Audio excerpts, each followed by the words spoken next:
But what I will say to you is that for me, respect was never negotiable.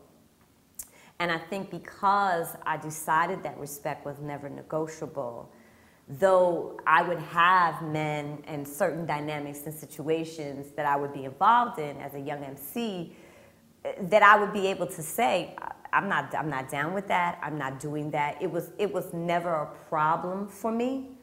I think the times where I feel like I might have been put in compromising situations, or I might have not made the best choices, were the times that the more subtle interactions, which we also don't talk a lot about. We talk a lot about the sort of blatant hit over the head kind of sexism that you encounter, but those subtle things where you don't even realize the moves are being put on you till they're being put on you. Y'all know what I'm saying?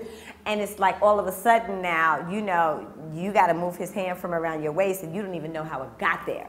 You know, and I think that in those moments, for sure, I have had to struggle and really think about what's a way that I can do this and maintain my safety, and what's a way that I can do this and maintain my dignity, but at the same time send a very strong message that this is not acceptable, you know, and that if this is what the job requires, or if this is what membership requires, then I'm not interested. And it is also about being willing to walk away from whatever that opportunity is.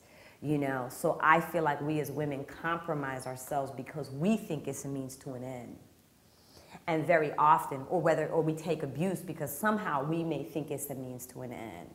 I also think we do it because we don't know how to stop it. Many of us don't know or don't feel empowered enough to use our no's and O's and have them really mean something. So I feel like women need to be trained and developed in that. I feel like there is a skill set that young women need to develop to be able to intersect that.